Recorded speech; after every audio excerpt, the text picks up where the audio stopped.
that's why I'm curious about the facts of this case. How far away was he from his house?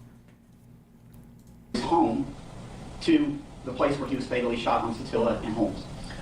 Well, yes, I actually took a driving measurement from his residence to where the house under construction was located, which is at play in this investigation, and that's located at 220 Satilla Drive, and it was approximately 1.8 miles. Oof. Well, so that was a lie. The scene of the shooting is a little further down the road, approximately 2.5 miles would be my estimate. I want to ask you some more background information now about the defendants in this case, and we'll start with Travis McMichael.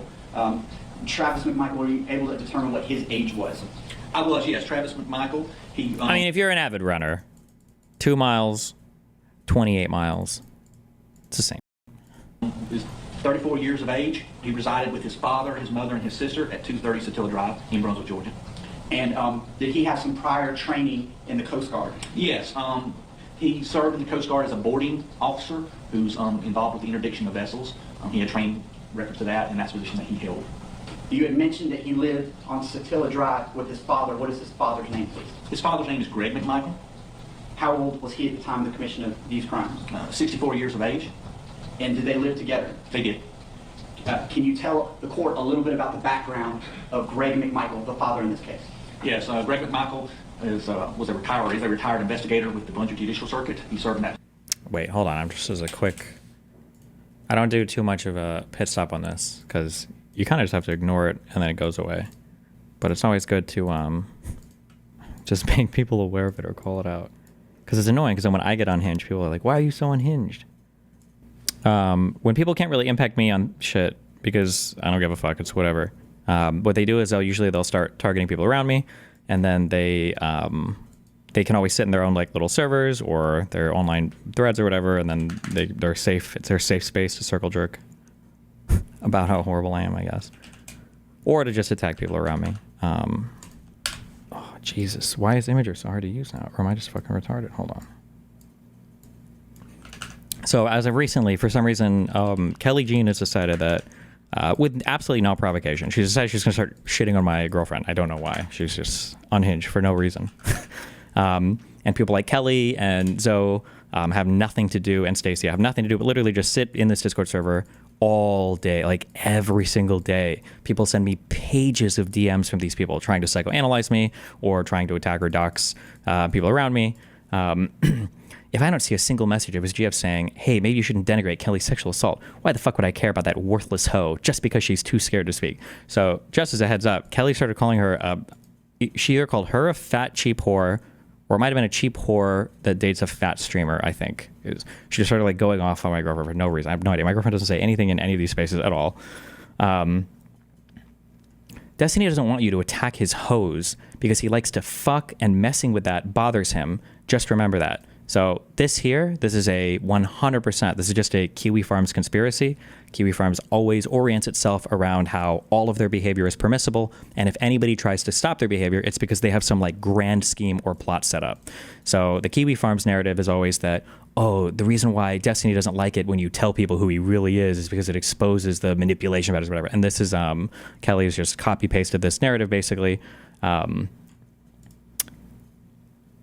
What are they going to do? Rape me so they can say that never happened as well? Like, yeah, I don't know. It's just like unhinged, retarded shit. But yeah, so this is Kelly Zoe, and keep in mind this is in Jessica's server, so he sees it all, and she's his co-host, so he co-signs all of this. This is why I don't take any of these people seriously when they complain about literally anything. Towards the beginning of my stream, when you heard me like maniacally laughing, and I said I shouldn't or whatever, this is the reason why I thought it was funny is because now I don't think these people are schizophrenic, not Kelly, but it's just funny because they do like I see the patterns in his behavior and all of the crazy, manipulative, insane stuff he does, which I don't. And there still to this day hasn't been proof of me doing any of that. But it was just funny because Kelly typed this message earlier today. I do think in patterns and abstract, which is one of the reasons why people routinely get mad at me in conversations when I assume they made the same connections. This is just like schizo shit, which I thought was really funny. Yeah, but it's kind of weird, kind of unhinged, but this is like literally, they're all saying this patterns shit. Yeah, it's super ultra cringe, but there's nothing I can do to disprove it because they have provided literally no evidence for any of it, and I don't know how to disprove a negative. Like, it'll literally be like, oh, Destiny talked to me about his problems, and I think the reason why he talks to me about his problems is because he's using that to get close to me, to subtly manipulate me in order to make him, it's like, maybe I'm like just doing the thing for the very obvious reason. Like, maybe it's actually all really simple and really obvious, and there's not actually these crazy Machiavellian insane manipulative schemes going on in the background. Maybe, is that possible? But yeah. But fuck, what was I gonna look at? Oh, there's another example of this. Yeah, but basically, if you're anybody that hasn't like fully bought into the Destiny's a rapist, groomer, molesting, pedophile, whatever the fuck, then people will try to dox you, brigade your content, go after you in whatever way possible. Which is why if you see people breaking rules in any of these communities, you should report the fuck out of them. So anyway, Jesus. But position for a number of years. Prior to that, he served as an officer with the Glenn County Police Department. He also served as an officer with the Brunswick Police Department and with the Department of Natural Resources for a short time. I want to ask you, was he an officer for some period of time with the same agency that was initially called upon to investigate the fatal shooting of Ahmaud Arbery? Yes, he was. He was an investigator for a number of years with the Brunswick Judicial Circuit. what do you say about the people who are skeptical of the Kiwi Farms angle? Didn't you get a good chunk of your info on Keffels from Kiwi Farms and participate in the threads? Did I post in Keffel's thread? I feel like I posted in my own thread a couple times to stir shit up, which worked spectacularly. But most of the research that I did for the Keffels stuff was research I ended up doing on my own. Because a lot of it just came from videos that she posted and conversations that she had.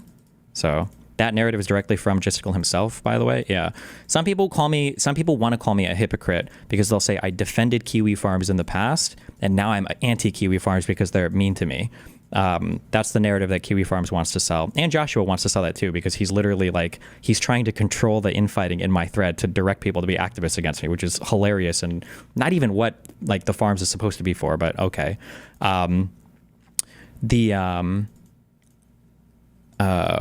Fuck, wait, what was I saying? Oh, the thing that I was opposed to in the past was, if you want to talk shit on forums or be like unhinged, crazy fucking anti-fans, I think you have the right to do it. I think you should have the legal right to do it. I don't think you should take sites down for saying crazy shit about you. Kiwi Farms has posted unhinged shit about me for years. I just think it's weird when you're breaking laws by hosting revenge porn and knowingly doing it. I don't think that Section 230 protections would apply to you. So, but I don't know if the servers are outside the U.S. and I don't know if legal shit, like that's a whole fucking nightmare of a mess. But like, hosting somebody's revenge porn is a step further than just a bunch of anti-fans talking shit or doing crazy, weird, unhinged shit. That's a pretty clear line for me. I've never said that like, oh, I hate all the Kiwi Farms. They should all be shut down now. It's not good. I was like, feel like hosting somebody's revenge porn just seems kind of crazy, but yeah, you know. And actually retired as an investigator from the Brunswick Judicial Circuit, which was one of the reasons for their recusal themselves from the case. And specifically, did he at some point in his background also work for Glenn County Police Department? He did, yes, sir.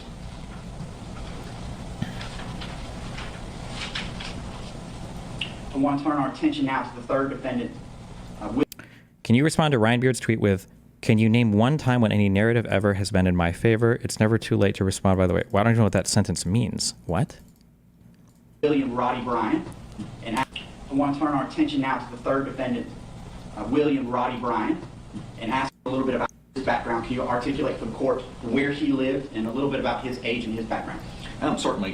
William Bryan, he resided at 307 Burford Road, which is in the same housing area, the same neighborhood as Satilla Drive. He was... KF angle being that you shouldn't accept Destiny's hate of Kiwi Farm since he seems to be really selective about it. You can hate something and not want something to be illegal or get shut down by the law. But apparently this is an incomprehensible position to some people. But that's probably not true. Jessica probably understands. He's just doing whatever he can to farm whatever the fuck he can on everything. Bro, I can't believe the fact that holy shit. Oh no, we talked about this earlier today on stream, right? The fact that he told Cherry that he would be his Dr. K to her rectal? What the fuck? You want to talk about manipulative? It's always funny. That happened with Mr. Girl too, when he said that I was manipulative, and then he posted that call of like him and Lav telling Anna, you've got to give us all of your DMs right now, or Destiny's gonna nuke us off the internet. You have to give. It's like, bro, I'm the manipulative one? What the fuck? What the fuck? How am I the I don't even have time to do this shit, you know? Jesus. Fuck, who sent me this on Discord? I don't even remember these people's fucking names. Hold on. Oh, I was on Darius' stream. Wait.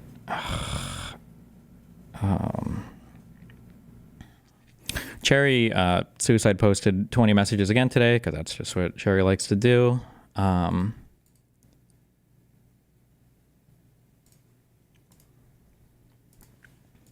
This was one of the last ones she posted, and I think she posted 3 messages in a row. When I read this, my assumption, I can say this now that it's been proven incorrect, but I would have never said this before because fuck Justical. I just assumed she was like exaggerating, or she was like using like speaking figuratively. I think when Justical told me I am Reckful and he is Dr. K and he promises to be my friend for 2 years no matter what, because he often blocks me if I disagree with him or don't do what he wants me to do, he means for me to depend on him so that I eventually kill myself like Reckful did. So I just assumed that, like, okay, she's got to be speaking like figuratively. Like, there's no way that he actually said that, right? Because that's like, that would be crazy, right?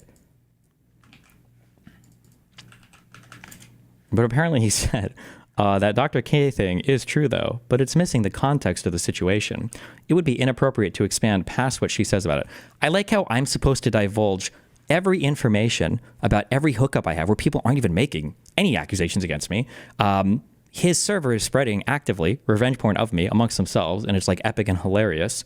And even with active civil cases against me, I'm supposed to come out and like give a full statement about everything. With no litigation, no cases, no accusations, he can't expand on the fact that he told Cherry, hey, I'm going to be your Dr. K? They, what the fuck? While she's accusing him of manipulating her, by the way? I'll go one step for, I don't need to respond to these things publicly. I think people should trust and support Cherry. Okay, well, if we trust and support Cherry, then I guess you've just been an evil, manipulative person literally the entire time. I'll go one step further and say that she's been fairly accurate in calling out abusive/manipulative people in the past, despite any presentation issues. It's a legitimate reason for concern. Just like fucking these people, dude. Anyway, okay. 50 years of age. He was employed as a small engine mechanic at the time of this incident. Before I turn our attention to the actual date of the crimes in your arrest warrant, I want to talk about the Satilla Shores neighborhood. Are you familiar with it? I am, yes, sir. And you had already mentioned on your direct examination previously reference to a home that was under construction. Can you please explain to the court the significance of that home and where it was located? Yes, that residence is at 220 Satilla Drive. It belonged to a gentleman by the name of Larry English. It was a home under construction. Gregory Michael, one of the interviews, refers to it as a shell of a house. He was in the process of constructing his home as you go into Satilla Shores. Wait, okay, let me listen to this. Yes, that residence is at 220 Satilla Drive. It belonged to a gentleman by the name of Larry English. It was a home under construction. Gregory Michael, one of the interviews, refers to it as a shell of a house. He was in the process of constructing his home as you go into Satilla Shores neighborhood. You go down a short way and it's on the right. It's as you come in. This home is important in this investigation because the deceased victim in this investigation, Ahmaud Arbery, had been seen inside that home on security camera footage prior to the shooting incident. And on the day of the shooting incident, the neighbor had seen him inside of the home that's under construction. Ryan Beard tweeted in response to Nicholas Diorio saying something along the lines of, don't let Destiny shift the narrative like usual, implying you ever have narrative. Yeah, I have absolutely no narrative control. I literally just have my community and that's it, but okay. Called 911 prior to the rest of the events taking place. Focusing now on that home, you said that the home was under construction. Was it secured or unsecured at the time of the shooting? Unsecured. And when I say unsecured, describe for the court its state. The upper walls of the house and the windows were in the house. There are no interior walls, it's studs. We didn't have this from the security camera footage that shows the interior of the residence. There was no garage, or does not appear to be any garage doors on the house, which is actually attached to the house. In the video, we couldn't tell if it had a front door or not, but it's very obvious that individuals were able to walk through there without being impeded anyway. In fact, have you found as part of your investigation other videos showing other people that walked through this unsecure residence at different times? Yes, sir. Besides Ahmaud Arbery, we have discovered video of at least 2 other groups of people that have been inside the residence with the interference construction. Was anyone living at that house at the time of this crime? No, it was going to be a vacation house that was under construction. There was a small trailer in the backyard, which was secured, but for when the owner, who resides in another county, would come and work on the house, he'd have a place to stay, but it's been under construction for quite a while. Okay. And to your knowledge, was anything ever taken from this house based on the video footage that you've seen? No, I think there were some kids in the neighborhood, I believe, took a couple pieces of wood from the house, but that was on video. But other than that, no. There's nothing I saw in the video nor that Mr. English has told. Okay, I feel like that's kind of a, unless I'm over, maybe I'm, I don't know anything about construction, but I feel like saying took a couple pieces of wood. Well, what does that mean? Are we talking about like some very healthy, very like, are somebody robbing like a stack of usable construction lumber or whatever? Or I wonder what he means by that. But During interviews, he can say was taken from the house. And has the owner been interviewed by the Georgia Bureau of Investigation? Yes, he's been interviewed at least 2 separate times by 2 different agents in reference to this case. You had mentioned that Mr. Arbery was an avid runner. Is that accurate? It is. And have you talked to multiple people, you and your agency, who confirmed that running was one of the things that he did for, Yes, very much. for health and for just his mental state? Yes, he just enjoyed running, is what we're getting from numerous witnesses and the family, friends of his. In conversations with the homeowner of this house under construction, was there ever any discussion with him about water sources that might be there if somebody wanted to get a drink of water, say, during a run? I'm aware that the homeowner, Mary English, or through his attorney, has made statements concerning their speculation that there are water sources at the house, and that could be a reason for Mr. Arbery's entering the house. That is not captured on video, but I'm aware of that statements that they have made. On the date in question, now turning to February 23rd of 2020, you had talked about video. Is there multiple sources of video surveillance that's been reviewed from the Satilla Shores neighborhood from which we were able to piece together a timeline of what happened? Yes, sir, that's correct. Different locations, not just this house that you referenced? No, yeah, there's different locations. Neighbors and other sources of video we have that help show the events that occurred. All right, I now want to direct your attention to specifically February the 23rd of 2020, the date that is the subject of your arrest warrant for the 3 defendants in this case. Were you able, looking at all of the evidence and speaking to all of the witnesses, to piece together a chronology of how Ahmaud Arbery came to be shot at Satilla Shores? Yes, sir, I have. Would you briefly and succinctly articulate for the court what it is that you were able to piece together from your investigation in this case? Certainly. From the surveillance video across the street from the house that's under construction, you see Mr. Arbery coming up to the house, going directly into the house. From the interior video of the house, you see him just wandering around, again, not taking anything. He's just walking around, looking around inside the under construction building. The neighbor across the street, Mr. Albanez, you can see him on the video coming forward in there and interview with him. He saw Mr. Arbery going in the house, so he calls 911. At that point, the call is dispatched, and during the call, it's actually logged as somebody's in an open construction site. So Mr. Albanez sees him in there. From the video, you can tell that Mr. Arbery comes out of the residence and goes running down the street. From the interviews conducted by Glenn County PD, and you can actually see it on the video, Mr. Greg McMichael was in his front yard. You don't see him, but you see he says he's in his front yard working on some cushions for the boat. When he sees Mr. Arbery running down the street, during his interview with Glenn County PD, he doesn't say, he says that he didn't know if Arbery was chasing somebody or somebody was chasing him, but he recognized Arbery from previous video he had seen from February 11th as somebody that was inside this house that's under construction. I want to talk about that previous video since you broached that topic. Did Satilla Shores have a Facebook page during which residents were talking about that property and other things? Yes, they did. Did you find any discussions about the fact that somebody may have been in that residence previous to this? Yes, there was some discussion about it on the Facebook page. how far is the house under construction from the place that he was killed? I think about a mile, they said. As well as on the February 11th report that was filed by the officer who responded, the person in there, he makes note that the person's information was on that Facebook page. And now getting back to the chronology of February the 23rd of 2020, articulate for the court what your investigation revealed in terms of... No, where he was killed. The house that he was in was 1.8 miles from the house that he was that he lives in, but they said I think he got shot and killed about a mile from this, a mile up the road. I think he said about from this place. Arbery running past the McMichael's household. Okay. Mr. Arbery proceeds past the household. He's running down Satilla Drive south. Greg McMichael goes inside, according to his statement and Travis McMichael's statement, tells Travis McMichael that the guy's running down the road. They both grab their weapons. Greg McMichael arms himself with a Smith & Wesson 686 .357 Magnum revolver. Travis McMichael arms himself with a Remington 870 pump 12-gauge shotgun. They then enter Travis McMichael's truck. Travis McMichael is driving. Greg McMichael is in the passenger seat. This is according to both their statements. Then on the video, you see them come out of the driveway and turn in the direction that Ahmaud Arbery was running. I want to pause there at this point. You had mentioned a previous 911 call involving the residence that was under construction, correct? Yes. Were either of the McMichaels the 911 caller for that initial call about the structure? No. The person that called was Matt Albanese. Neither Travis or Greg McMichael has called 911 at that point. And that's what I want to be clear on. So my follow-up question to you is, when the defendants, the McMichaels, armed themselves with this revolver and shotgun, did they make a 911 call before going after Mr. Arbery? No, sir, they did not. Oh, So okay. no 911 call initially by them as they gave chase. That's correct. Can you describe the vehicle that the Michaels were in? Yes, they were in a white Ford F-150 2019 model that belonged to Travis McMichael. Per statements of the defendants and video that you reviewed, can you articulate for the court whether there was any time in which the McMichaels were able to catch up to the deceased victim in this case? Yes, according to both their statements, and we have video of them, they called up with Ahmaud Arbery as he was running. He actually runs down Satilla Drive. Satilla Drive takes a turn, but if you continue straight, it turns into Burford, which is the street where Mr. Bryan resides. They catch up to him. According to Travis and Greg McMichaels, they're giving commands to Ahmaud Arbery to stop. This is captured when this is going on. Mr. Bryan is outside of his residence, and he has a surveillance video camera that captures this shooting down his driveway. So you see Travis McMichael's truck and Ahmaud Arbery in his driveway, and according to Mr. Bryan's statement as well, he sees them trying to pursuing Ahmaud Arbery. In the video, you actually see Ahmaud Arbery trying to get away. He's running backwards. The truck moving backwards. He's moving forward. He's trying to escape at that point in the video.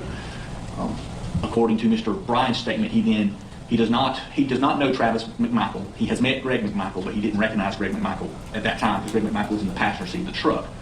But he recognized the truck as a truck that's in the neighborhood. So then he yells, "Do you got him?" When you say he yells, "Do you got him?" who are you referring to? Bryan is yelling to the person in the truck who he doesn't know. He doesn't get a response. Mr. Bryan, his statement, then goes into his residence, gets the keys to his truck, comes out and cranks up his truck with the intention of assisting in the pursuit. So at that point, Roddy Bryan makes the decision to enter his residence, correct? Yes. Get his keys? Yes.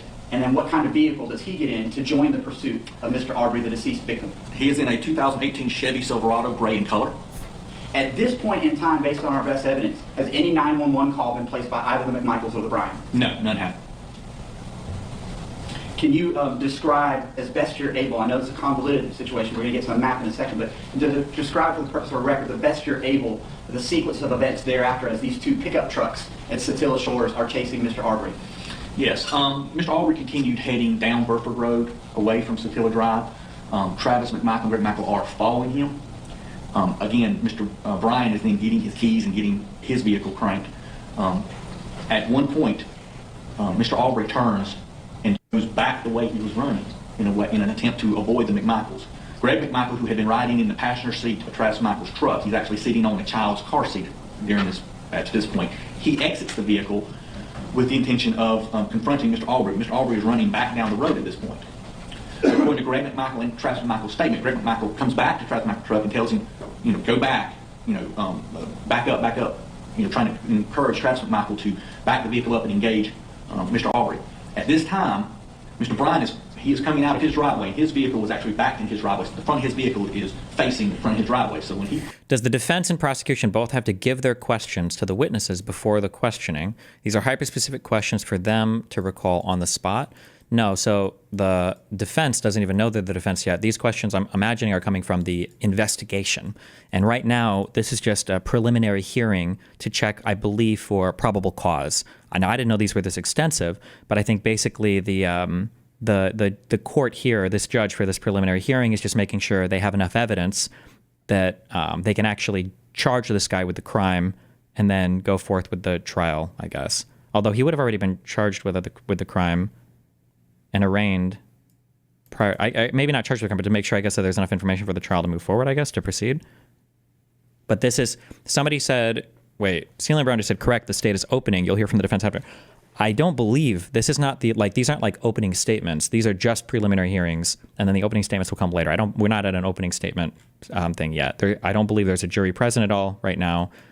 This is just like pre-trial stuff, yeah. Pulls out on the road, he sees Mr. Arbery coming, and he pulls his vehicle out in an attempt to block Mr. Arbery in. That's according to his statement, as well as Travis McMichael's statement. At that point, Travis McMichael makes a decision. He tells Greg... Oof. That statement, him saying that the intention to bring that truck out was to block in Ahmaud Arbery. I wonder if on that statement alone, because I think if you commit or if you help somebody else do something and they commit a murder, then you can also catch a felony murder charge just for assisting them in that thing. Oof. I wonder if the video evidence makes it look like that. I don't remember watching the video for this. I mean, I know I did. I just don't remember exactly what we saw. As well as Travis McMichael's statement.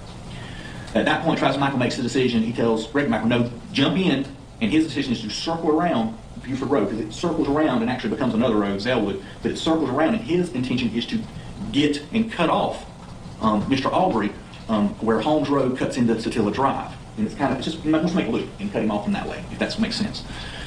So Rick Michael hops into the back. The lawyer asked a question in regards to what the witness thought the defendant was thinking. Shouldn't that have been objected to? We're not at objections. We're not even in trial yet. These are just preliminary hearings. But also,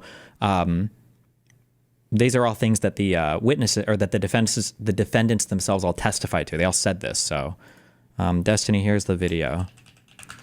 Okay, I don't think we can watch this on stream, right? Because I think is the full video really only 56 seconds? There's not a longer one.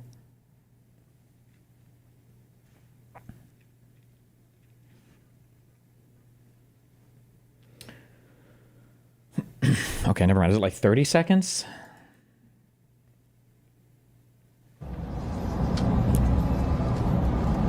Okay, guys, recording.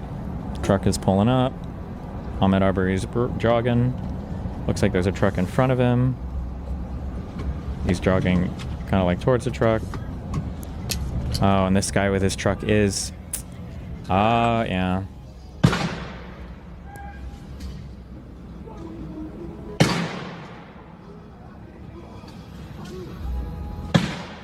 Oof. Is that... is he hit here? Oh, he was hit on the third one. Damn. So this guy was kind of assisting. He wasn't just recording. That's another lie by Tim Pool. Okay. All right, well. Because of the car seat situation, and they then go and start circling around the block pretty much to cut him off. At this time, like I said, Mr. Bryant has pulled his vehicle, blocking the road, trying to block Mr. Arbery, and Mr. Arbery goes around his... Did he repump every shot when he shot himself? Well, it looked like they were fighting over the gun for the first 2 shots. I mean, we can probably watch this. You can't really see any blood or anything. And then on the third one, they were still kind of fighting over it, but he had it aimed. It looked like it was like aimed basically up into his chest. But are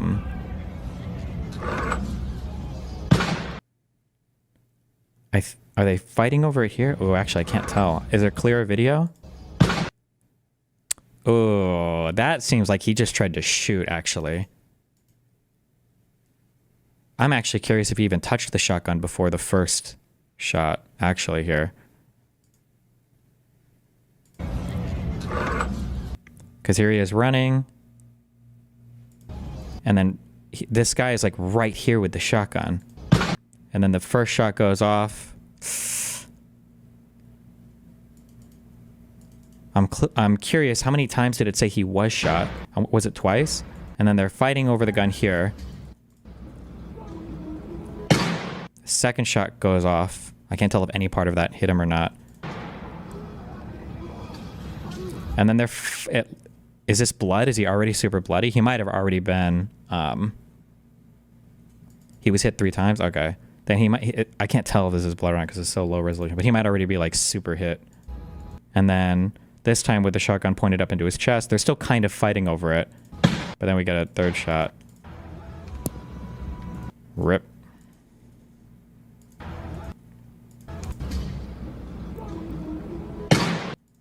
That's 2. Sorry, hold on. Yeah, damn, Jesus.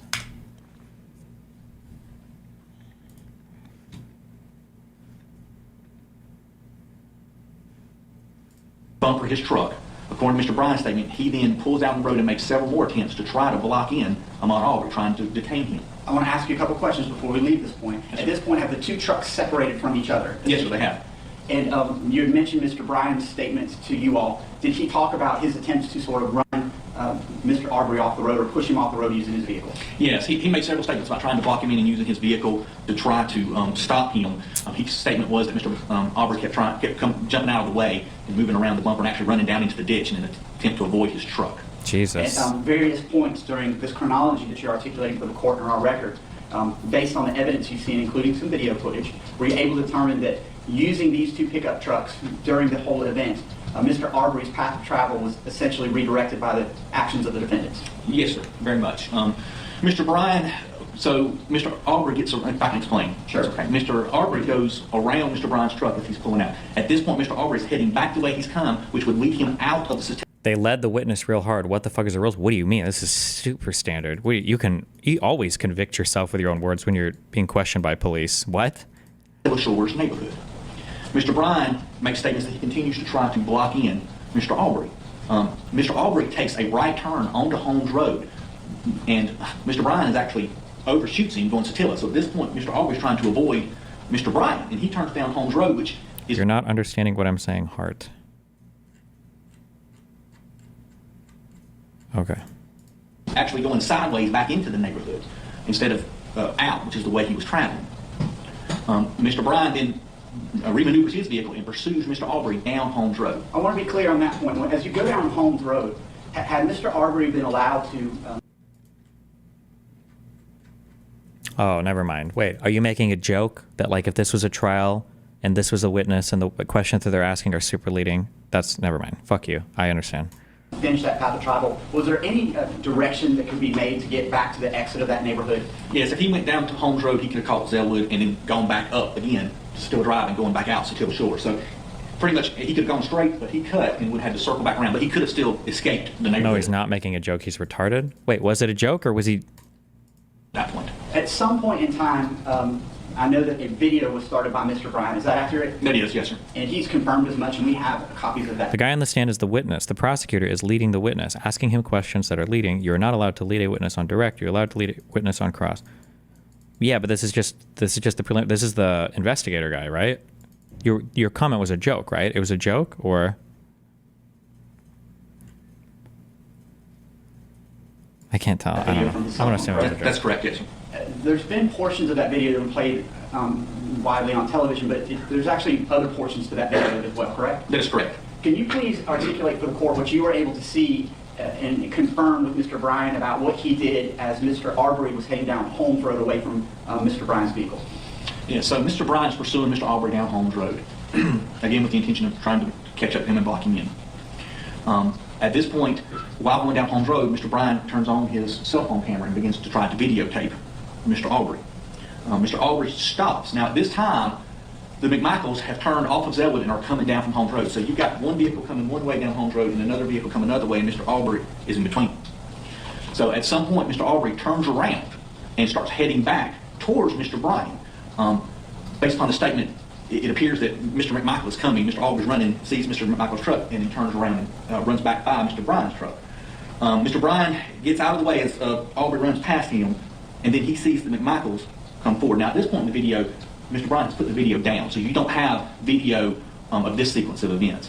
But this is according to Mr. Bryant's statement that Arbery runs past his truck, then the Bryants come past his, then the McMichaels come past his truck. Then Mr. Bryant pulls out and again goes back down in the direction of that Mr. Arbery had traveled. Before we leave this topic here, was any of this captured on the video before the phone was put down? Could you actually see Mr. Arbery trying to evade the truck? Yes, sir, you can. Okay, and did you see him turn around and try to get away from the truck before it turned around? I'm referring obviously to Mr. Bryant's truck. Yes, sir.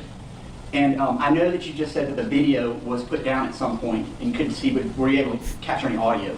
Yes, you can hear the different gears changing in the engine moving in the vehicle. Wait, what's happening? Someone in YouTube chat just said this guy's getting further and further out of his chair. We're at 135. Wait, what's happening?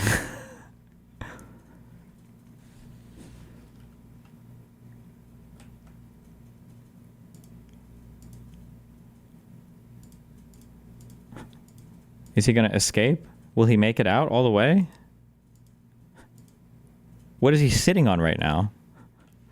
Yes, you can hear the different gears changing in the engine moving in the vehicle. Yes. All right. And then along those lines as well. Oh, maybe it's just desync from the last video. The portions of the interview where Mr. Bryan was interviewed both by Glenn County Police Department and members of the Georgia Bureau of Investigations, did he make any admissions to you that his vehicle had any contact with the deceased victim and any damage as a result therefrom? Yes, he indicated at one point that his vehicle had contact with the victim. his impression was that Mr. Arbery had been trying to open the driver's side door, but had not got to the driver's side door. He made that statement initially. The Glenn County Police Department. Jesus. Okay. So there's so much more that we didn't see. This is a point I never knew because I just didn't follow this. So there's so much more that happened with these guys chasing this dude down that we didn't actually see on video. Like he fucking hit him. The guy with the camera fucking hit him with his car. Jesus. Okay. That day actually photographed the truck. You can see some palm prints appear to be swipes on the rear driver's side door. It's his truck is a four-door truck. Right? So there's some swipe marks and palm prints there. There's also white cotton fibers along the truck bed where the bed liner lips over the bed of the truck. There's a little bit of plastic in that bed liner. There is white cotton fibers along it, which Mr. Arbery, during this pursuit and incident, was wearing a white cotton shirt. Am I remembering this wrong, or did Tim say the guy filming did nothing wrong? Yeah, the reason why Tim says this was such a miscarriage of justice is because the guy filming did absolutely nothing wrong.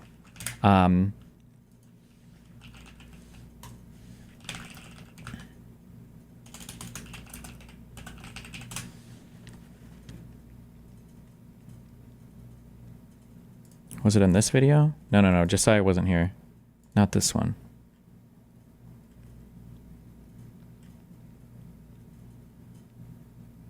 Example.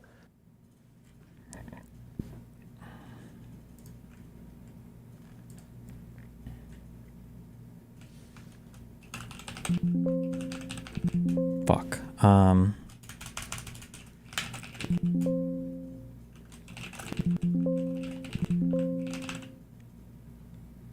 Was it not this video?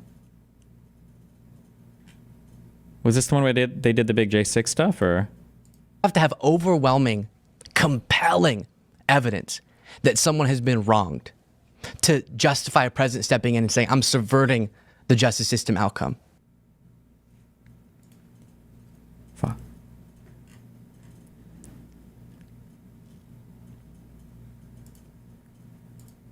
Like, No, wait. Might have been this one.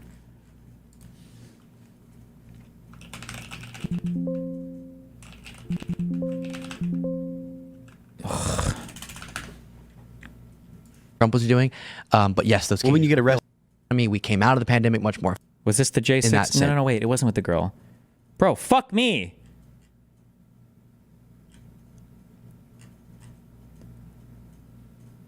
Okay, lone liberal destroys Tim Pool and friends. Okay, so he's wearing this jacket with the navy blue undershirt or whatever.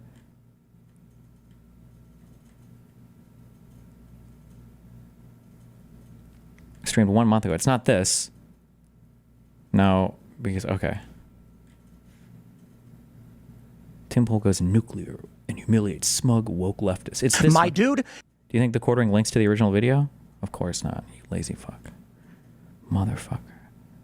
Jesus. Oh, we got Warren Smith here.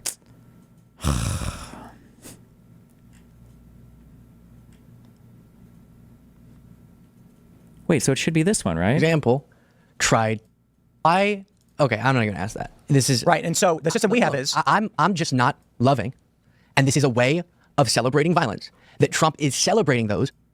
And when Donald Trump says, these people have been held for too long, you say, no, Trump is wrong, keep them locked up. That's fucking fascist. Okay, Dude, it was this one. You've been sitting here with no knowledge of the specifics of some of these cases. There's a man in Brooklyn right now, I'm gonna say it again, no charges whatsoever brought. He's been in jail for 3 fucking years. For you to sit there and say it is good that he remains locked up is fascism. That is saying the hierarchical system of the courts and the government is just, and the process is all that matters. And I am saying perhaps 3 years is enough, because I actually have moral logic and an understanding of these cases. Hence, my position on January 6th has always been the people who have attacked police must go to prison. But 3 years is a fucking long time for assaulting an officer. We have seen people on the far left, notably when they were firebombing shit all across Minnesota, 33 people murdered. And how many criminal charges did we get for this? When they firebombed a police station and forced the police to evacuate on May 29th, 2020, when thousands go to prison. I just got to hear Luke Deuce thing.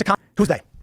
Give me some prosecutors. Give me some fucking data. Stop squinting. Why you think Enrique Tarrio should be in prison for 20 years, or are you going to say the government decreed it? I just explained to you. So the government said so. Is that it?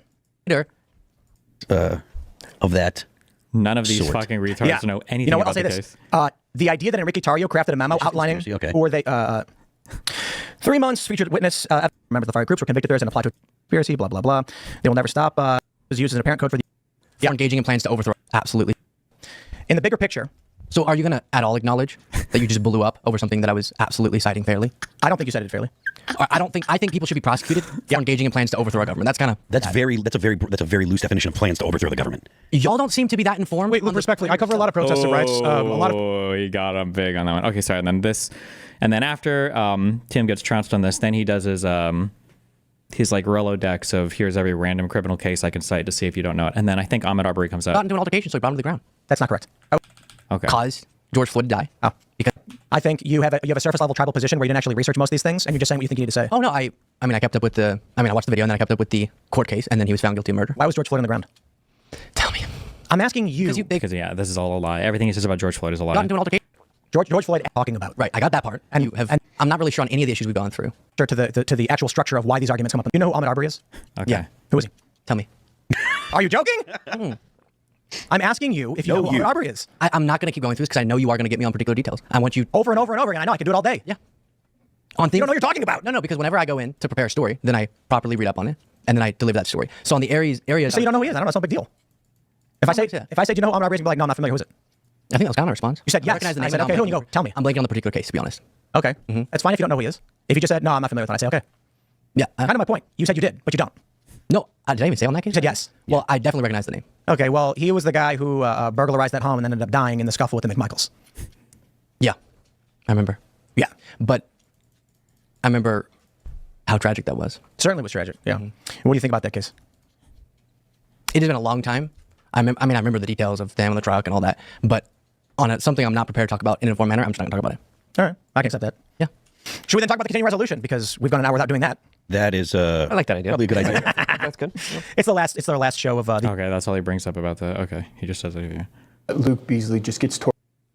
How can this guy say Luke Beasley got torn apart? Do I want to watch this? I'm gonna kill myself. I can't believe this guy made it to Joe Rogan because he's willing to do the right wing grift. Of all the people in the world to talk to, really?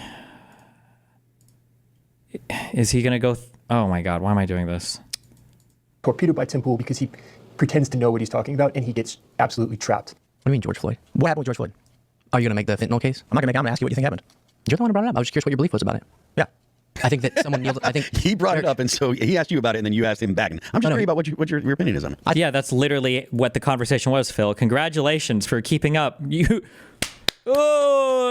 can do English at a 4th grade level. Yes, he asked him the question, so he's expecting him to respond with not a question. Yeah, he's like, sorry, English. He's so happy. I got it. I followed the conversation.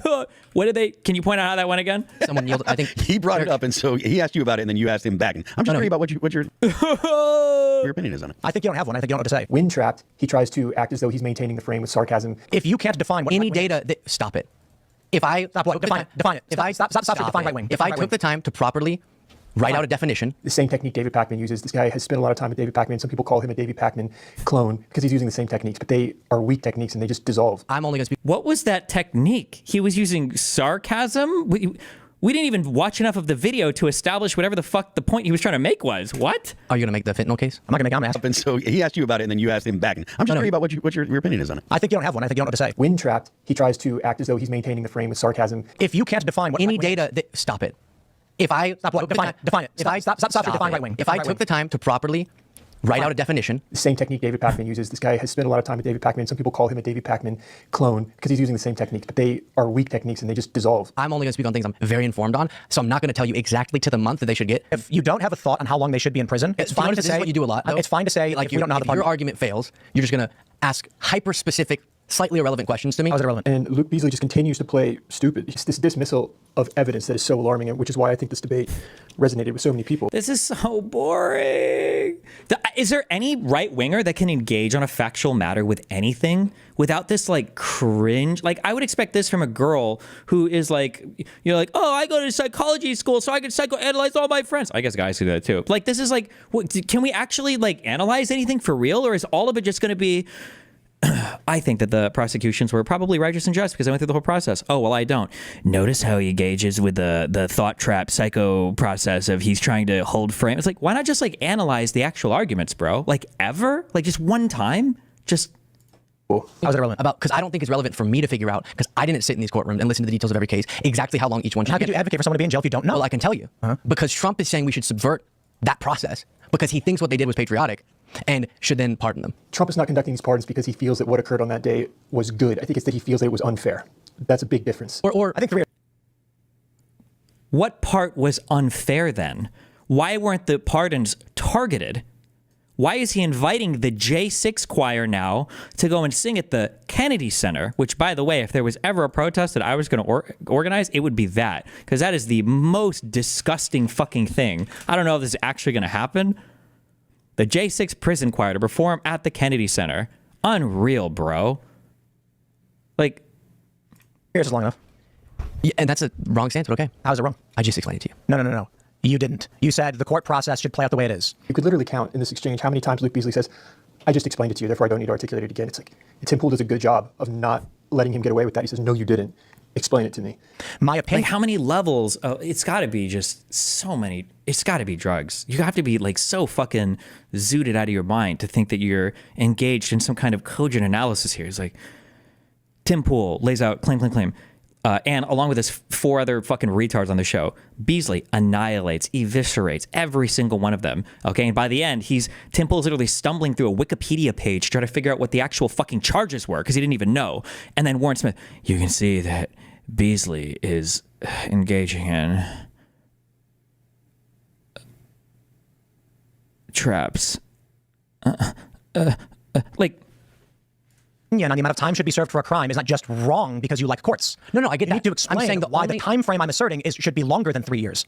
No, I'm saying the default, you have to have overwhelming, compelling evidence that someone has been wronged to justify a president stepping in and saying, I'm subverting the justice system outcome. Pardoning Hunter Biden disproves that argument right there. Because where's the clear evidence that there's something deeply wrong with the accusations against Hunter Biden? That was just a family member. Do you even know any? He doesn't. I don't know why I'm asking this. He knows nothing about what the investigations look like for that, what the prosecutions look like for that.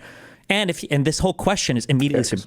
Where's the clear evidence that there's something deeply wrong with the accusations against Hunter Biden? Where is the evidence that there was something deeply wrong with the accusations against Hunter Biden? Hunter Biden, Burisma, informant.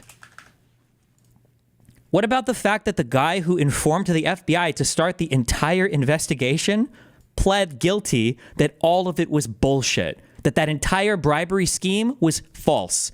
Would that count? Now, maybe he doesn't believe in any of that because, of course, if it's against his narrative, it's all not true. But like, how are you not even aware of that? You don't even know about that? But we speak with so much confidence and authority to say that it's insane that you can't even give a single example. Blah, blah, blah, blah, blah, blah, blah, blah, blah. That was just a family member taking care of his son, because he made that decision that was what he wanted to do. Do you agree with that premise? No. That's immoral. So you're making a fascist argument. A fascist argument? You're making the fascist argument that the hierarchical structure of government is just and should be upheld regardless. Why? Okay, I'm not gonna ask that. Fascism is when the government has a structure. Okay. Making the fascist argument that the hierarchical structure of government is just and should be upheld regardless. Why? Okay, I'm not gonna ask that. This Luke Beasley guy clearly is leaning into the story he wants to be true. This is where Tim just lays into him. If you've got somebody on a misdemeanor charge who's been held without trial, the pardon makes perfect sense, unless you're a fascist. And the system is just. So it's like Benjamin Franklin, who said it is better that 100 guilty persons escape than 1 innocent person suffer. You've taken the Otto von Bismarck approach of it is better that 10 innocent people suffer than 1 guilty person escape. No. Yeah. Well, okay, you have. No, right, I so haven't. Stop. You don't know anything about these January 6 cases. You don't know why these people are in jail. You don't know that a man is in Brooklyn right now for 3 years without charge or trial. And when Donald Trump... I wonder why. It's not, by the way, that he's just being arbitrarily held. It's because his own lawyer is requesting more time, or was requesting more time to do the case. But we don't have to... I mean, they're just facts. Who cares? says these people have been held for too long. You say, no, Trump is wrong. Keep them locked up. That's fucking fascist. This is a perfect example of someone choosing to be confused when it suits them. It actually takes effort to be this confused by such simple concepts. Why did Trump justify violence? I thought we just went through that. We didn't. I asked you for examples and you said, I don't know. Just squint at me. Tell me what you think. No, It's like whenever you don't have an answer, you just get confused and say, what are you talking about? You can only lose. That's so funny because that's what they do. Electors, I don't know anything about that. The electors, the Hunter Biden guy who pled guilty, I don't know anything about that. Criminal immunity and the Supreme Court ruling. I don't know anything about that. Trump suing the poll people. I don't know anything about that. The Mar-a-Lago case. I don't know any of the details about that.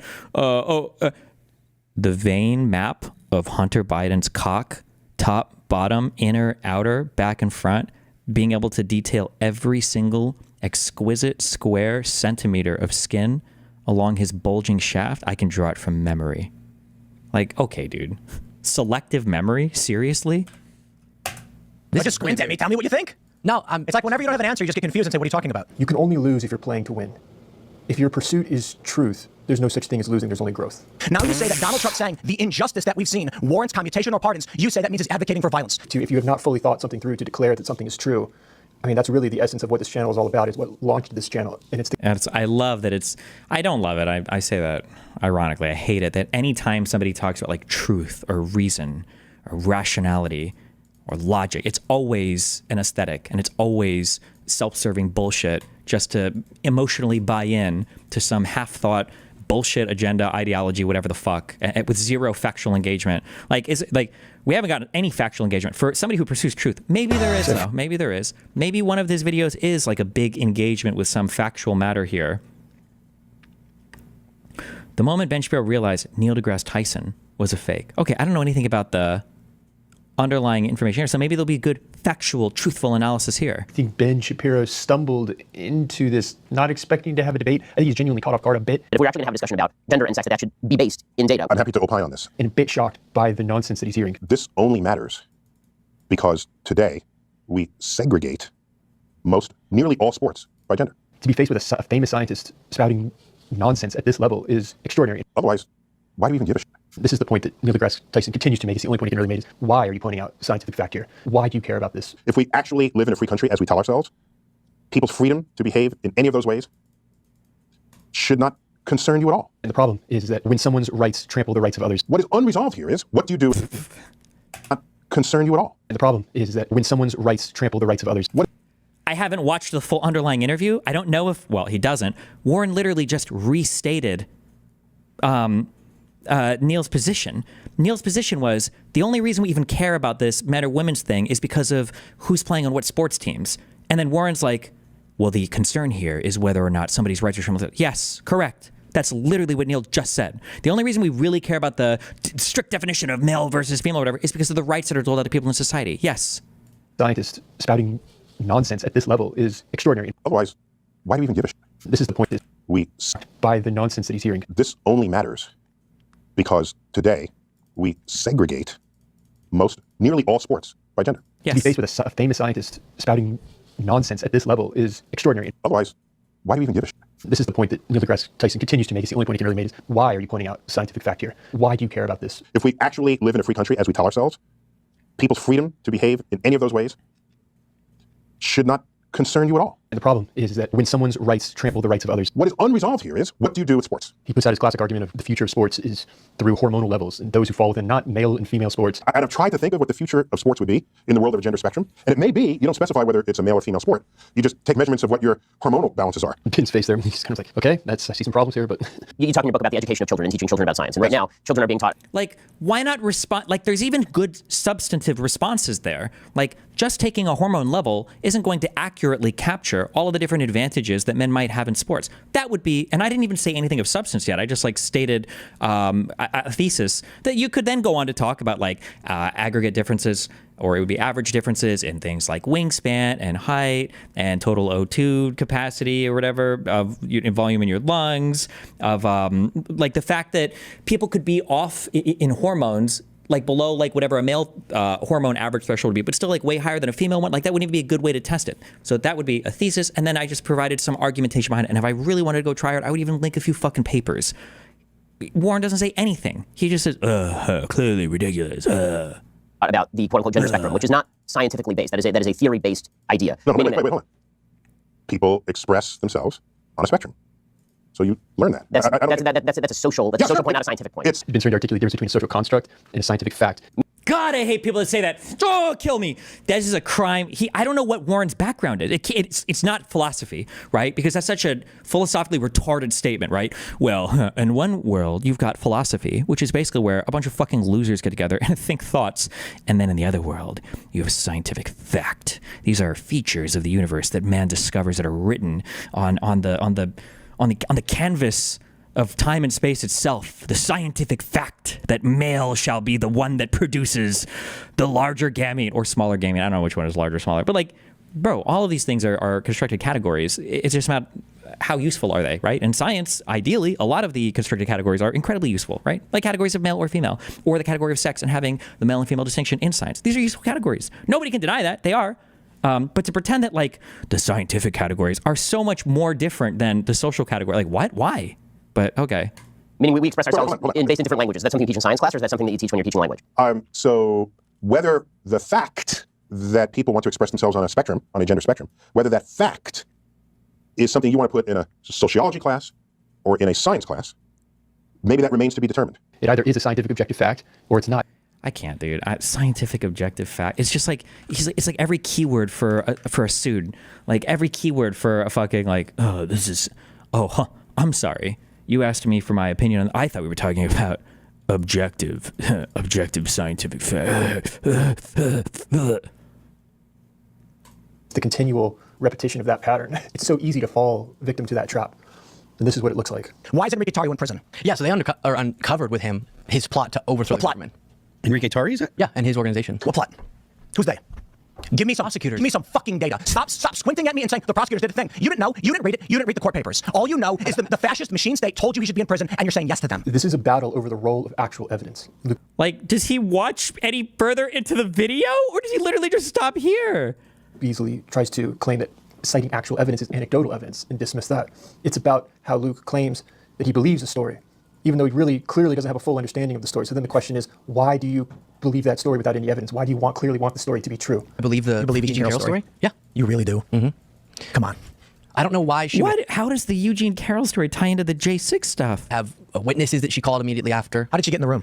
How'd she get in the room? How did she get in the dressing room? Bergdorf Goodman locks the dressing rooms. I'm assuming it was open. This is the equivalent of like the gas chambers were made of wood. The doors were wooden. Didn't you know that? No, they don't know. It wasn't answered. They said we don't know. It doesn't make sense. How was she wearing a dress that didn't come out till a few years later? The reason Tim Pool is so effective right here is that he's asking logical questions that don't add up. A lot of questions that were litigated in front Weird, of her. right? Why didn't Trump bring her to the hotel he owned across the street?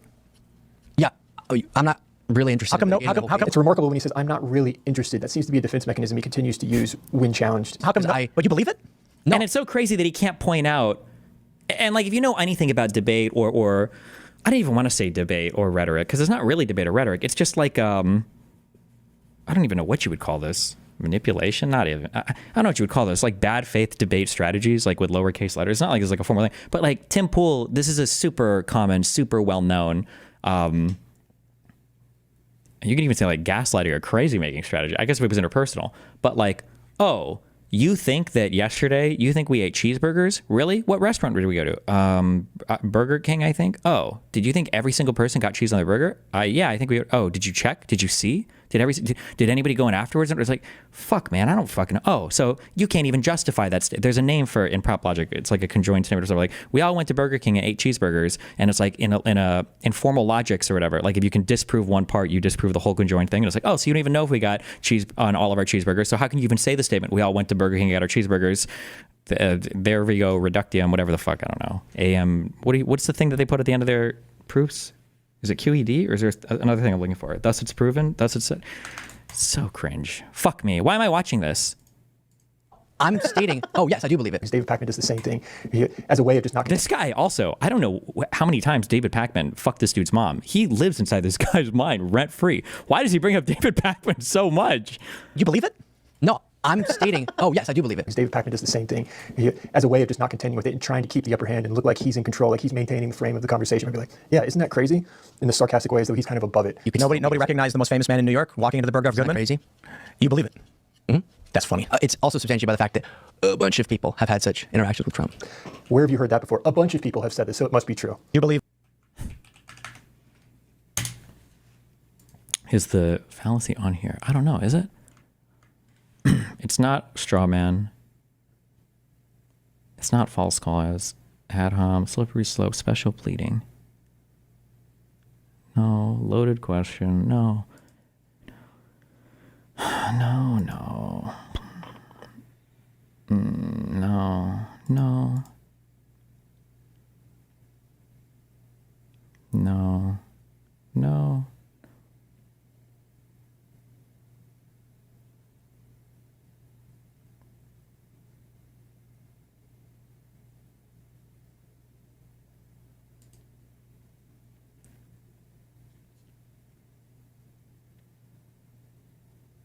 No, I don't think this is like an advanced, it's an advanced bullshit tactic. Christina Hoff Sommers too? I think Tim Pool meant Christine Blasey Ford because he's talking about Brett Kavanaugh, so this was a slip up. Perhaps that's why Luke gets confused here. I don't actually know that case. That was the Brett Kavanaugh one. Oh, yeah. But as soon as he brings in Brett Kavanaugh, he understands what the case is. You do believe her? It has been yes. Then watch what happens. That she was afraid to fly? Yes. But she flew several times for vacation? Yeah, people are afraid to fly. You believe that she installed the second door in her home because she needed an escape? I have to tell you, But then she Airbnb'd especially on that case, I would only want to debate it if I'd freshened up on the details of it. If you're not freshened up on the details and you can't answer these basic questions, why do you, at the very front, say you believe it? So now the Like what? You can only have an impression of things if you know every single underlying fact. Even I maybe I do, but that's because this is my job, is to look into all of these things. But no ordinary human being is ever operating in that world where they're going to know every single underlying fact. No, even I don't. I have impressions of things that I can't recall every single underlying fact for, or that I haven't myself looked into every single underlying fact. I'm pretty sure NVIDIA GPUs are like one of the most commonly utilized for AI, or plan to be utilized for AI. But if you would have asked me to back that statement of fact, I don't fucking know. Their stock trades high. I thought that was the reason why. I don't know the underlying. I can't even really tell you how the fuck they're. I don't even know why parallel processing is better than whatever a CPU traditional shit would be for AI shit. I don't even know. I couldn't even explain it. So am I just wrong? Should I never make that statement ever? Like, kill me. pattern is about to repeat again with George Floyd. What do you mean, George Floyd? What happened with George Floyd? Are you going to make the fentanyl case? I'm going to ask you what you think happened. Then he just doesn't have a response, and then he acts incredulous. Like, what a silly game to play, Tim. How could you possibly ask me that? Because it is. You're the one who brought it up. I was just curious what your belief was about it. Yeah. I think that someone yielded. I think He brought it up, and so he asked you about it, and then you asked him back. I'm just curious about what your opinion is on it. I think you don't have one. I think you don't know what to say. I think, I do know what to say. I think you're scared that if you say the wrong thing, someone's going to... I'll talk. Sure. Oh my God. Caused George Floyd to die because he had his knee on George Floyd's back neck area. And what did that do? Killed him. No, I mean, like, what's the medical examiner's reasoning? Is it suffocation is the technical term? No, I don't think you know what you're talking about. Ooh. I think you have a surface level tribal position where you didn't actually research most of these things, and you're just saying what you think you need to say. You can only lose if you're playing to win. If your pursuit is truth, there's no such thing as losing, there's only growth. This is the perfect example of that. Luke Beasley just gets torpedoed by Tim Pool because he pretends to know what he's talking about, and he gets absolutely trapped. 500,000 views on what an empty, factless, void of any analysis video. Holy shit. Kill me.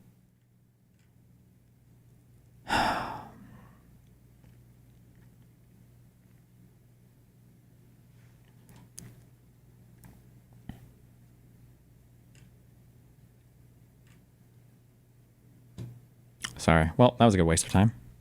There was also a dent directly below those white cotton fibers, and that dent we attributed to contact with Mr. Arbery because of its location. And did Mr. Bryan confirm during his interviews that the dent was actually as a result of the vehicle making contact with him? I believe that was his surmise. Okay. I'm not 100% sure on that. Turning now to the situation we have involving the two pickup trucks. After Mr. Bryan turned around, can you confirm that both pickup trucks were essentially facing the same direction on Holmes? Yes, they were. Both. It was Mr. Arbery running back down Holmes towards Satilla Drive, Travis McMichael driving his truck directly behind Mr. Arbery, and then there was Mr. Bryan behind Travis McMichael's truck. At some point, Travis McMichael's truck gets ahead of Mr. Arbery. What happens when the McMichael's truck gets ahead of the victim? Their vehicle gets ahead of Mr. Arbery, then they stop their vehicle, and this is almost at the intersection of Satilla Drive and Holmes Road. They stop. Is this a public roadway? It is. Where is Mr. Bryan's vehicle located during this portion of the chase? Mr. Bryan's vehicle. What I'm curious about is, so did they just willingly testify to all of this? Why? Why didn't they shut the fuck up? Oh, actually, I guess if they've got multiple people on the hook for crimes, maybe that's how they get them to testify against each other for not to be charged more. I don't know. I don't know what the interrogation process looks like for all this. Oh wait, actually, are there videos of them interrogating them for this murder? Are those all public? Behind Mr. Arbery. Mr. Arbery at this point is between Travis McMichael's vehicle and Mr. Bryan's vehicle. Is Mr. Bryan able to video any portion of what happens next? He is. Have you reviewed that video and do you have it? I do, and I have. Can you please describe the chronology of events after the McMichaels parked their vehicle in the middle of this public roadway as Mr. Arbery approached the back of that vehicle? Yes, I can. Mr. Bryan picks up the phone that's been videotaping the whole time and holds it up so you have a view. You see Mr. Arbery running down Holmes Road, going towards Satilla Drive. You see Travis McMichael's truck is parked in the road. Travis McMichael, the driver's side door is open. Travis McMichael is there. It is apparent to me he is holding a firearm. His arm is raised. It's in a pointed position at one point. Then then Mr. Arbery is running. He then apparently sees what Travis McMichael in front of him. Then he changes direction to go around the passenger side of the vehicle. Rather than going to the driver's side where you had seen Travis McMichael with the shotgun, he's now going to the opposite side of that truck that's parked in this public roadway. That's correct. He's going around the truck. What happened after that? Travis McMichael then moved from the driver's side, where he's actually standing. When you open a driver's side door, the door is at his back initially in the video. He's got the shotgun. He then positions himself around the driver's side door towards the front of the truck. You see Mr. Arbery running alongside the passenger side, and again you see Travis McMichael has repositioned himself along the front of the truck. Mr. Arbery then comes up to a position, sees Travis McMichael, then makes a decision and turns and decides to engage Travis McMichael. What happens after that? They haven't said, so I'm curious. Okay, because I thought that the only part of this whole interaction was that 30-second video, but it sounds like they were chasing him for how long? Minutes, tens of minutes, for an hour? How long were they driving around chasing this guy? I understand more now why Ahmaud Arbery decided to just fucking try to wrestle the first dude, because these guys, it sounds like they were driving around for at least minutes, like trying to run this dude over or box him in. As he turns and goes towards Travis McMichael, you hear a shot. Then you see Travis McMichael moving backwards with Mr. Arbery. Obviously, they were engaged in a physical confrontation at this point. They go off the screen. You then hear a second shot where you see blood and spray into the screen, a mist of it. Then they come back in to the view of the camera. There, Mr. Arbery is striking Travis McMichael. There's a struggle going on, and then you see a third shot occur.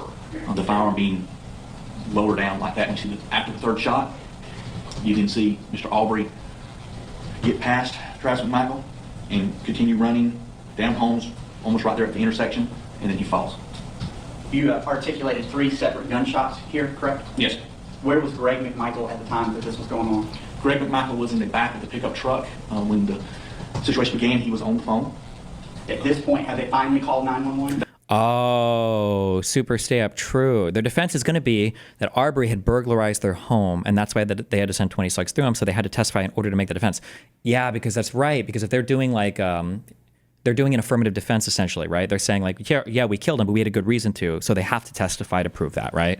That makes sense. I understand more. Well, although it sounds like all the shit they said talking about it in advance was dumb, but maybe that would have come out anyway, so that makes more sense. They have, yes. And was he armed at that time? He was. As the confrontation began, he drops the phone or puts the phone down and then pulls his weapon, and he has his weapon during the parts of the confrontation occurred. When you talk about his weapon, are you referring to the .357 revolver that you had articulated earlier during this hearing? I am.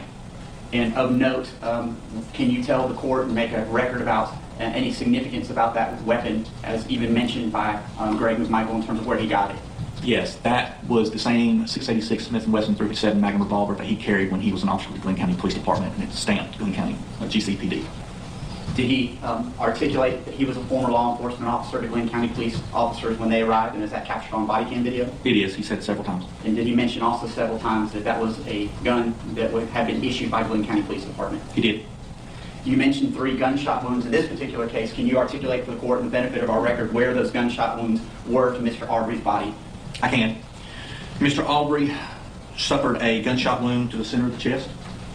He also suffered a gunshot wound to the upper left chest around the armpit area here. Oh, so that second shot did hit as well. Jesus. And from the front to the back. He then suffered a shotgun wound to his right wrist. Assuming all 3 of those were in order, I guess? Is that... No, those don't sound in order. That chest one must have been the last one, I'm guessing. So maybe that wasn't in order? Other things that were collected by Glenn but County all 3 hit. Police Department. Again, this is not your crime scene, and that you were asked to participate in this investigation later, correct? That's correct. You're aware, though, that certain items of evidence of significance were collected in this case by Glenn County Police Department? I am, yes, sir. How about the firearm? Yes. Well, Travis McMichael's firearm was collected by the Glenn County Police Department. And how many spent shell casings do we have from that shotgun? 3.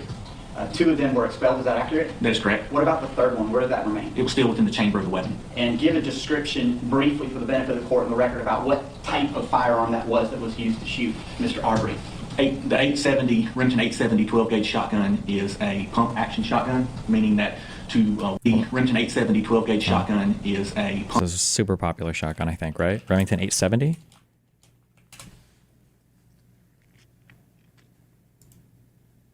It's one of the most popular shotguns, I believe, right? Pump action shotguns. Action shotgun, meaning that once a shot is fired, the front forearm of the weapon has to be operated to eject the spent shell, and then the Damn. So they were ejecting them during the fight? I wonder if they have... forearm of the weapon has to be operated to eject the spent shell, and then the forearm has to be operated again to load a new live round in. So these weren't just 3 blasts, so that's another thing that would... I didn't even think of the type of shotgun being used, but that makes sense. Even if it wasn't a pump action, it would have required manually reloading shells or something too, right? So who would have... I'm trying to think, did Tim Pool say all 3 shots were an accident then? Or what did he say in mine? Fuck, which video was ours? I don't remember. 1 month ago, no. The Arbery case, you know about the Arbery case, right?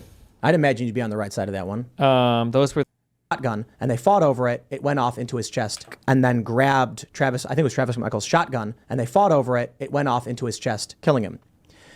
I think we can make a whole bunch of arguments about... God, he's such a fucking snake fuck. And the fact that he presented himself as such an authority, and he still does to this day, and he probably hasn't read or understood a single fucking thing about this case, but he brings it up just because nobody knows the exact facts to debunk him. God, I hate him so much. When Arbery entered a home under construction and was seen, they were told by police not to pursue, but pursued anyway. They were in front of... Told by police not to pursue. By who? It sounds like, or at least from what we've heard so far, there was no 911 call at all. So that's not even true, unless something else comes up that shows up. But... Arbery had a guy behind him who was filming the whole time. Arbery ran around the truck and then grabbed Travis, I think it was Travis McMichael's shotgun, and they fought over it. It went off into his chest, killing him. I think we can make a whole bunch of arguments about whether they should have followed or not followed, but the fact that the dude who simply filmed it is spending the rest of his life in prison, I think says a lot about the fact that it was... So he didn't simply film it. He was literally hitting him with his fucking truck. There is forensic evidence to prove this, and the people even testified to it. So this isn't even like a subject of debate. Nobody even disagrees with this. Bunk. You know what I mean? Like that guy. I wish I could. Fuck, I hate myself that I'm not familiar with this case. I feel like this is one of those things I'm going to go home and we'll look into it, and it's going to be completely different than how you said it. Crazy how the blue-haired cuck said that, huh?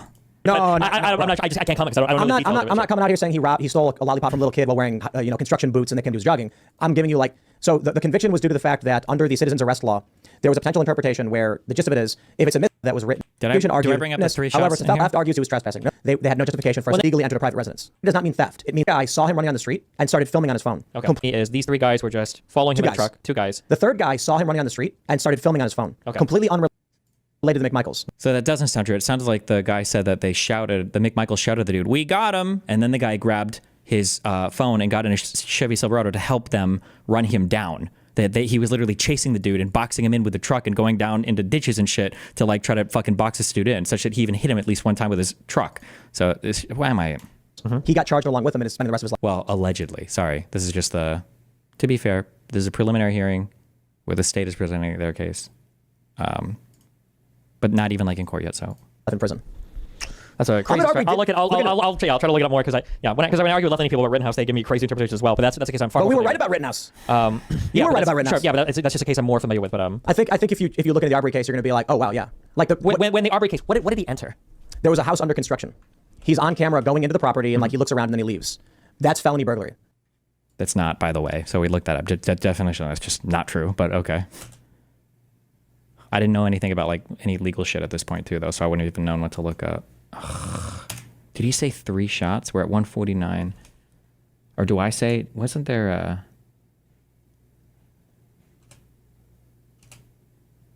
Oh, what does he say about this? Hold on.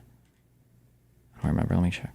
They believe that was evidence that he had been the person who had actually been stealing things. A few weeks prior to the incident, a gun had been stolen from a vehicle. That's the most pronounced part of the story. Gotcha. So, regardless. Also, this is saying Travis McMichael shot Mr. Arbery 3 times with a shotgun. That sounds like it went off more than once. You should watch the video. Okay. Do you think were all 3 when they were fighting over it? It's off camera. So here's the issue. Okay. If two people are holding a gun, they're both in possession of the gun. Sure. So it's not as simple to say in a news story that he shot him 3 times. That's a prosecution. Yeah, but 2 people. What? Like, I'm like, get over here, Polly. He's like, okay. Put your hand on my gun. Okay. Now we're both holding it. I didn't murder you. We both did it. Well, holding a shotgun and fighting over it, and then it goes off 3 times. Probably went off. He was still holding it, and then he fired it. Semi-auto. Okay. Hold on. Wait. Did somebody just say semi-auto shotgun that doesn't require? But the model is known. I didn't even know the model at this point, though. And fighting over it, and then it goes off. What do you need for that? What is that like? Is it a Spaz 12? Is this a real gun, or am I pulling this from video games? This is a semi-auto shotgun, right? Is it? What? 3 times? Probably went off. He was still holding it, and then he A shotgun. I hate him so much. I hate that I'm doing this myself. Did Tim Pool say it? Semi-automatic. Did he say that? AA-12 is semi-auto? and fighting over it, and then it goes off. 3 times? Probably it went off. He was. But we know the model. Oh, we know what it is. This is not a mystery. Still holding it, and then he fired it 2 more times. Semi-auto. Okay, a shotgun. You fired a shotgun before, right? Oh yeah. Oh, and I go with the recoil argument, but I shouldn't have. It was a Remington 870. The model is known. Kill me. During Travis McMichael's interview with police, did he make any admissions about firing the fatal gunshots in this particular case? He did. He admitted firing the weapon 3 times. And the first shot that he articulated, where did he indicate to police that that shot landed? The chest, Mr. Arbery's chest. So the first shot that Travis McMichael said that was inflicted on Mr. Arbery was one of the chest wounds that you'd articulated here, correct? That's correct. Ooh, okay. So that very first one was the chest one. I would have assumed it was the third one, but maybe not. It's hard to tell because you can't tell how, like, the depth, I guess. And is there video evidence that you saw that tends to corroborate, based on your observation, that is an accurate statement that the chest wound was, or at least one of the chest wounds was the first shot that was fired at the deceased victim, Mr. Arbery? Yes, sir, there is. Can you articulate to the court how that is that you're able to see that? After the first shot, again, you see a struggle between Travis McMichael and Mr. Arbery. During that struggle, Mr. Arbery, while he was wearing a white shirt during this incident, during that struggle, you see the front of his shirt saturated with blood. He's already saturated with blood before the struggle that you can see on the video. Well, that's correct. During the struggle, it was mere seconds after the first shot, his front of his shirt is saturated with blood. Okay. Because this is somewhat of a complicated situation, just doing it orally, do you think it would be a benefit to the court and this judge, who's the finder of fact, to use a map to sort of describe the sequence of events as we're able to piece it together based on interviews and video that you've reviewed? I do, yes, sir. Judge, we had brought to court today a map, and I know this is not the ideal setting in terms of use of technology because we are having to utilize the technology for the benefit of the defendants who are observing remotely. The defense also brought a map, and I think we have a joint agreement that we will tender one of those maps, it's a blow-up map, as a demonstrative aid so that we can use this to help articulate the sequence of events. Is that an accurate statement? That's correct, John. Okay. We agree. I don't know anything about it, but we'll go along. So for our purposes today, I will tender this blow-up as a demonstrative aid as State's Exhibit number 1. We have a smaller version here in court that's very similar. And what I'll suggest to the court is that during a break, maybe we photograph or get a smaller digital photograph of this to make it part of our record. I understand that the defense might want to take this map with them when they leave, and the state has no objection to that, so long as we make a record about what the map looks like. Is everybody in agreement with that? Yes, I agree. Jesus. Okay, fuck. I just saw these. All the preliminaries are 8 hours long. Is that... This is 1, 2, 3, 4. Okay, and then this is when court starts. Please tell me the court audio is better than... Bro, are you serious? Okay, whatever. There are other channels at least that have the... Not guilty to all 9 counts. This is to Travis McMichael. Bro, hold on. Maybe it's because I have this thing turned on. How do I... At the jail, Mr. McMichael, I understand you're entering a not guilty plea, is that correct? Yes, Your Honor. And do you have any objection to the court entering that not guilty plea on your behalf on the record? I do not, Your Honor. The clerk's instructed to go ahead and... It's all right. I'm sure there are more things like this. Yeah. So again, Judge, I know these are not the ideal circumstances, and we are truly appreciative of the court being accommodating to us as we try to navigate through this pandemic and the issues that we're facing here. But I think that during our test run, the best way we're able to do this will be the State's Exhibit number 1 that will send to the defense. If I situate this appropriately, I believe that everyone can see that on the video. Let's get confirmation by thumbs up or otherwise. Down Burford. Bro, this is the easier to understand version? I'm on Burford. Now, I'm facing your back, and I trust you'll give me an indication if you can. I'm sorry. Yes, again, Mr. Arbery is inside the house. It's under construction. The neighbor comes out, sees, he is standing approximately here. He's the one that calls 911. Okay. Yes, sir. Police are on their way. Let me ask you this. Did any police officers actually respond in such haste that they were able to hear anything? Yes, sir. The first responding officer, again, he is coming back down here. He then hears the gunshots. And he knows that in his body cam footage. Not to keep interrupting you, but if you will describe the path of travel in Mr. Arbery per statement. Okay. Mr. English called. I believe so because Mr. Bryan is here. Well, it's probably not. Okay. We'll start the actual trial tomorrow. And I'll figure out how to make factorial work. Jesus Christ. In Windows, there's no way for me to clone like 1 and 2 and 3 and 4, right? Like I couldn't duplicate this and duplicate this.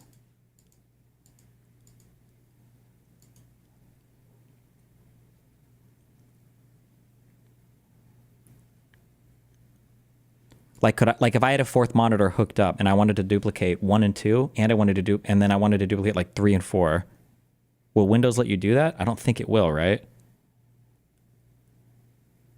Nobody actually knows. Fuck me. Can you duplicate 2 different sets of monitors on Windows?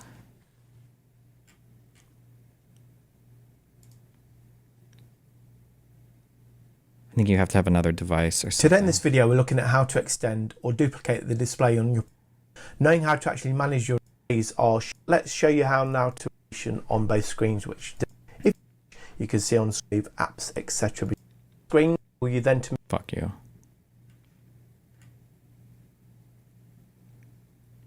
Okay, yeah, whatever. I have splitters downstairs. Okay.